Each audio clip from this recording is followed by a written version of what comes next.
I'm going to take you through my example lesson plan that is in the Worcester County Public School new lesson plan template, which focuses on the UDL, Universal Design for Learning, principles. The unit that we're using in this online PD is Unit 9 for Algebra 1, Graphs of Quadratic Functions, and the lesson that I'm choosing to model is graphing quadratic equations in different forms. The first thing you want to include in your lesson plan is all of your college and career ready standards. These can be taken from the UBD unit plan that's provided in this module. If there are any state standards that you feel are not included in the UBD unit plan, feel free to include those also in your lesson plan, as I did here. I am using in my lesson, a big focus is building functions using transformations and shifts.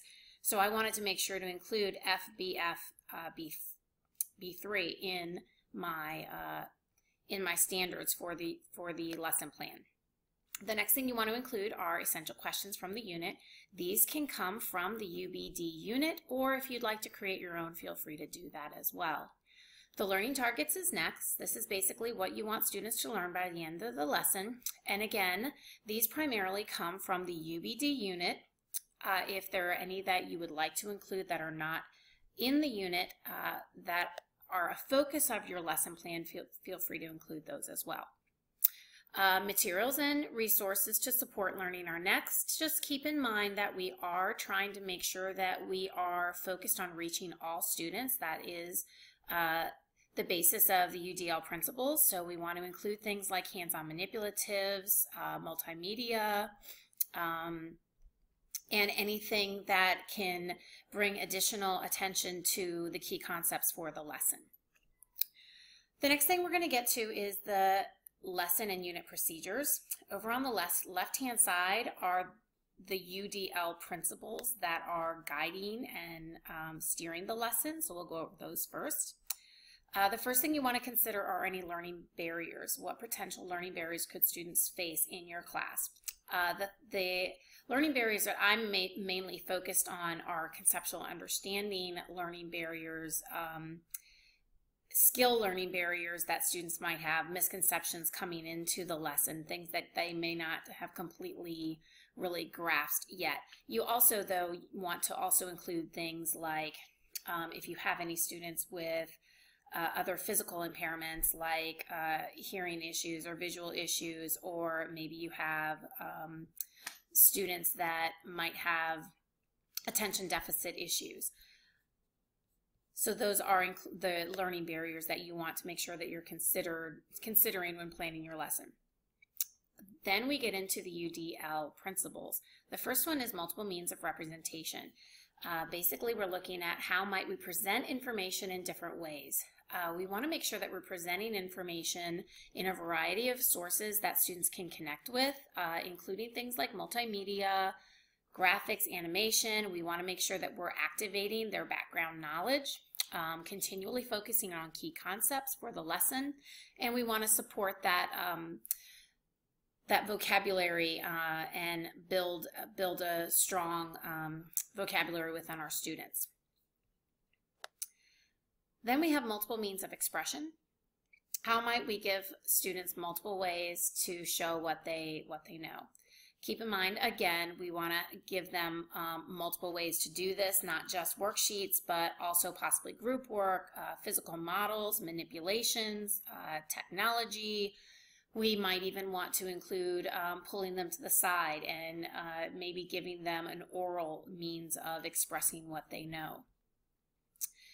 Within these principles, within the principle of expression, again, you want to make sure that you are continually thinking about how students are going to be provided feedback for their learning and how are you going to support them in their learning.